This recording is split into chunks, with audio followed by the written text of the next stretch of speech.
ইন্নাল্লাহা ইয়াগফিরুয-যুনুবা জামিআ ইন্নাহু হুয়াল গফুরুর রহিম।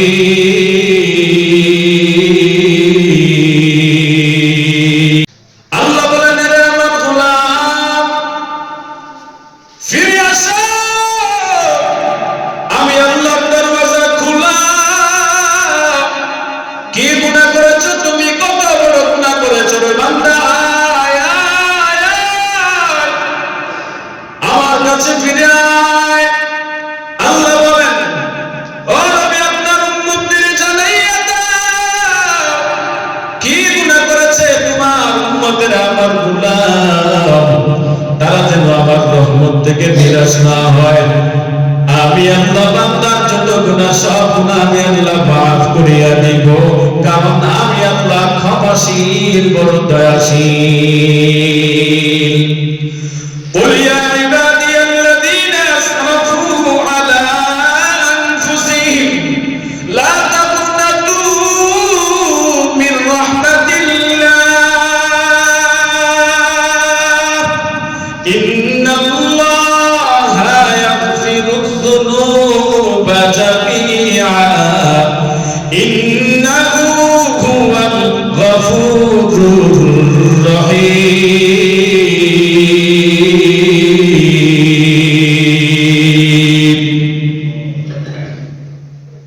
नदरम ही चे गुना तू शायरा बजुज़ला तक़नतु मिर रहमतिल्लाह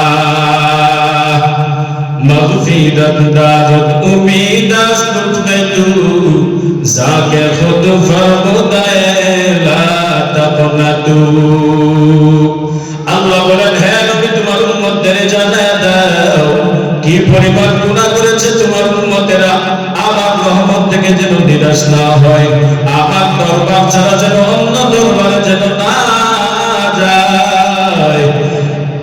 এরে আমার গোলাম, আমার দিকে ফিরে আয়, আমি আল্লাহ তোমার জিন্দেগীর সব গুনাহগুলো মাফ করার জন্য আমি আল্লাহ প্রস্তুত। বান্দা আল্লাহর কাছে ক্ষমা চাইতে দেরি হয়, বান্দা যদি চাওয়ার মতো যদি আল্লাহর কাছে চাইতে পারে, তওবা করার মতো যদি আল্লাহর কাছে বান্দা তওবা করতে পারে, বান্দা তওবা করতে দেরি হয়, আল্লাহ বান্দাকে তওবা কবুল করতে দেরি করে না। আল্লাহর নবী বলেন, قال النبي صلى الله عليه وآله وسلم من بكى من خشية الله حرم الله عليه النار। আল্লাহর নবী বলেন, যে বান্দার অন্তর যদি নরম হইয়া আল্লাহর আযাব ও গজবের ভয়ে, জাহান্নামের ভয়ে, আল্লাহর আল্লাহ বলেন, ওয়াসারিউ ইলা মাগফিরাতিন মির রাব্বিকুম ওয়া জান্নাতিন আরদুহা আস-সামাওয়াতু ওয়াল আরদ উইদ্দাত লিল মুত্তাকিন।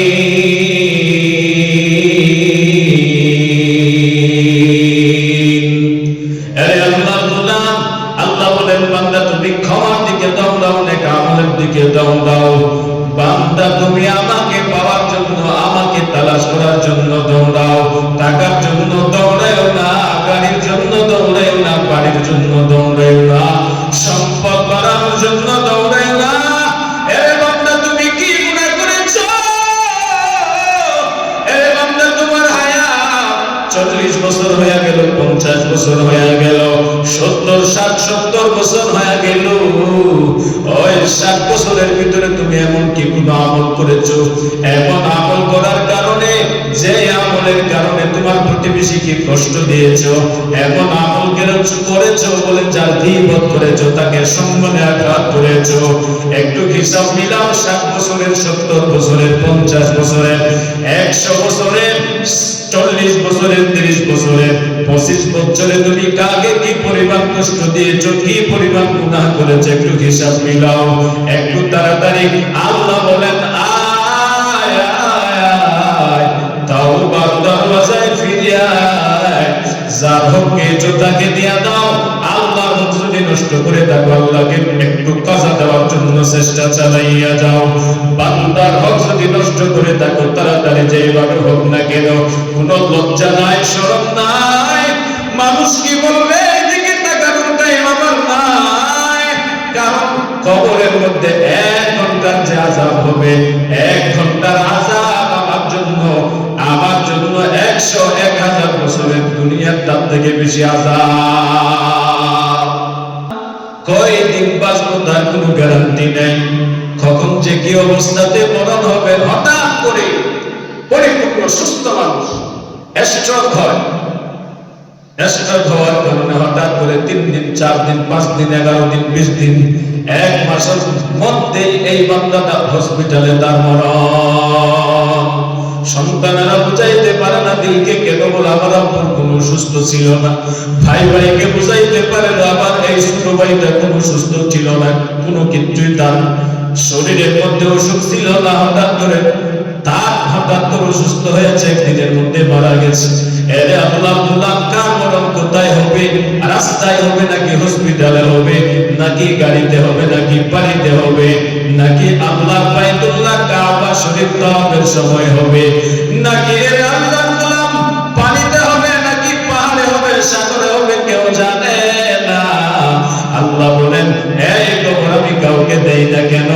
বান্দা তুমি যেন সব সময় সেকেন্ডে মিনিটে যেন তুমি মরণের প্রস্তুতি নিয়ে থাকো। ডাক্তার সাহেব জানে না, ডাক্তার বলে 10 দিন পরে ইন্তেকাল হবে, কিন্তু দেখা যায় তার 10 দিন আগে বলে বান্দার মরণ। ঠিক নেই?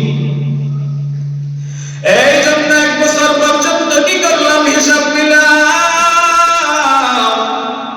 1 বছর হায়াত আমাদের দিকে চলে গেল। ভাইরা আমার, সবাইকে কাজে লাগাও। কিভাবে? 5 বেলার নামাজ পড়লে বলে সময় কাজে আসবে নাকি? বলে হ্যাঁ। ব্যবসায়ী ভাই, 5 বেলার নামাজ পড়িয়া তুমি তো আমার ব্যবসা চালাইয়া যাও। কৃষিজীবী ভাই, 5 বেলার নামাজ পড়ে আপনার কৃষি কাজ চালাইয়া যাও। যে লাইনে আছে হে চাকরিজীবী ভাই, 5 বেলার নামাজ পড়ে সময়কে কাজে লাগাও। আমরা কপাল পোড়া, যে নামাজ পড়ে না সে পৃথিবীর শ্রেষ্ঠ পাপী, যে নামাজ পড়ে না সেই পৃথিবীর শ্রেষ্ঠ দাতা, যে নামাজ পড়ে না তার মতো পাপিষ্ঠ এই জমিনে দ্বিতীয় কেউ নাই।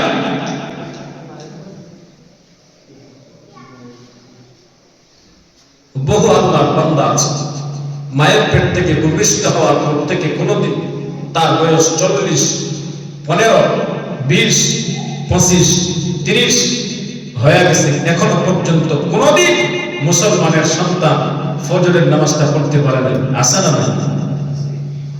মাসকে মাস চলে যায়, এমন আল্লাহর বান্দা আছে মুসলমানের সন্তান জুমার নামাজটাও সপ্তাহে একবার, একবেলার নামাজ পড়ার সে টাইম পায় না। দুনিয়া টাকা ব্যবসা সন্তানের জন্য করতেছে, সন্তানকে টাকাওয়ালা বানাইতেছে।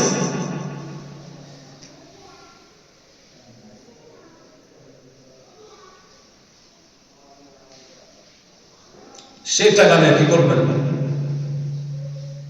সুদের টাকা নিয়ে সন্তানকে সম্পদের মালিক বানায়, ঘুষের টাকা নিয়ে সন্তানকে সম্পদের মালিক বানায় কি করবেন? সত্য মিথ্যা বলে সন্তানকে টাকার মালিক বানিয়ে যাবেন, হঠাৎ করে একদিন মরে যাবেন, কি করবেন? সন্তান আপনার সম্পদের মালিক হয়ে যাবে, ওইদিকে কবরের মধ্যে আপনি খালি ছেঁচা মাইরার মাইর। ঠিক নেই? আল্লাহর নবী বলেন, قال النبي صلى الله عليه وآله وسلم من بكى من خشية الله حرم الله عليه النار। আল্লাহর নবী বলেন, যে বান্দার অন্তর যদি নরম হইয়া আল্লাহর আযাব ও গজবের ভয়ে, জাহান্নামের ভয়ে, আল্লাহর জাহান্নামের ভয়ে যদি কারো চোখ থেকে বিন্দু পরিমাণ যদি পানি বের হয়ে যায়, আল্লাহ বলেন সেই বান্দার উপরে, নবী বলেন সেই বান্দার উপরে জাহান্নাম হারাম হয়ে যায়। এরে আল্লাহর গোলাম, কতদিন যে কত সন্তান মা বাবার জন্য চোখের পানি ফেলল, কতবার যে সন্তান মা বাবার জন্য চোখের পানি ফেলায় কুফায়া কুফায়া কান্দাকাটি করেছে। এরে আল্লাহর গোলাম, কত যে ব্যবসায়ী লস হয়েছে, চোখ থেকে পানি বের হয়ে গেছে। এরে আল্লাহর গোলাম, গুনার কারণে কি, গুনাহ কি স্মরণ করে আল্লাহর আযাবের ভয়ে কি চোখ থেকে বিন্দু পরিমাণ পানি বের হবে? এরে আল্লাহর গোলাম, আল্লাহর নবী ভিন্ন হাদিসে বলেন, দামাতু আসি তুদফি গযাবার রব, যে বান্দাটা নিজের গুনাহ স্বীকার করে আল্লাহর কাছে কান্নাকাটি করে, আল্লাহ তাআলা বান্দার জিন্দেগীর সব গুনাহ মাফ করে দেয়।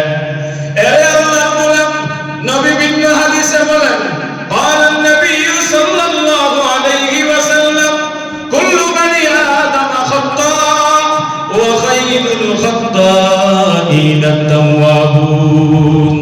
আল্লাহর নবী বলেন, যত আল্লাহ তাআলা যত মানুষ বানিয়েছেন সব বনি আদম গুনাহগার। সেই গুনাহগারের ভিতরে উত্তম ওই বনি আদম, ওই মানুষটাই যে মানুষটা গুনাহ করার পর আল্লাহর কাছে ক্ষমা চায়, আল্লাহর কাছে তাড়াতাড়ি গুনাহ হওয়ার সাথেই সাথে আল্লাহর কাছে তাওবা করার জন্য প্রস্তুত হয়ে যায়। ভিন্ন হাদিসে নবী বলেন, তাওবাকারী বান্দা আল্লাহর কাছে এমন হয়ে যায় যে বান্দার কোনো গুনাহ নাই। নবী উদাহরণ দিয়া বলেন, বলে মায়ের পেট থেকে সন্তান ভূমিষ্ঠ হওয়ার পর কোনো গুনাহ করার শক্তি আছে? বলেন নাই। তাওবাকারী বান্দা আল্লাহর কাছে এমন হয়ে যায় বলে যে বান্দার কোনো গুনাহ নাই। আল্লাহর নবী বলেন, আত-তাইবু মিনাজ যামবি কামান লা যামবা লাহ, তাওবাকারী বান্দা আল্লাহর কাছে এমন হয়ে যায় যে বান্দার কোনো গুনাহ নাই। এখন একটু দিলকে তৈয়ার করে নাও, আল্লাহর কাছে মনে মনে তাওবা করার জন্য প্রস্তুত হইয়া যাও। আর যত হায়াত আছে আর গুনাহ করব না, গুনাহের লাইনে যাব না। আর বলে কোনদিন আমার দ্বারা, আমার চোখ এবং হাত দ্বারা কোনদিন শরীরের অঙ্গ প্রত্যঙ্গ দিয়া গুনাহ করব না, এবং অন্যকে আমার হাত সমান আমার শরীরের অঙ্গ প্রত্যঙ্গ দিয়া কষ্ট দিব না। আল্লাহ তাআলা আমাকে যে হায়াত সামনে দান করবেন, চেষ্টা চালাইয়া যাব, গুনাহমুক্ত নেক আমল করে হায়াতটা চালাবো, হালাল ব্যবসা করে যাব, সুদ ঘুষ হারাম থেকে নিজেকে নিজে বাঁচাবো, নিজের পরিবার পরিজন, নিজের ছেলে মেয়েকে সবাইকে জাহান্নামের আগুন থেকে বাঁচাবো। যদি তাওবার জন্য, সকলের যদি তাওবার জন্য দিল যদি তৈয়ার হয়, দুটো হাত আল্লাহকে দেখাইয়া দাও। হাত সোজা করে, আয় আল্লাহ আমাদের হাত কবুল করে নেন। আয় আল্লাহ তাওবার উপরে মজবুত হইয়া চলার তৌফিক দান করুন, বলেন আমিন।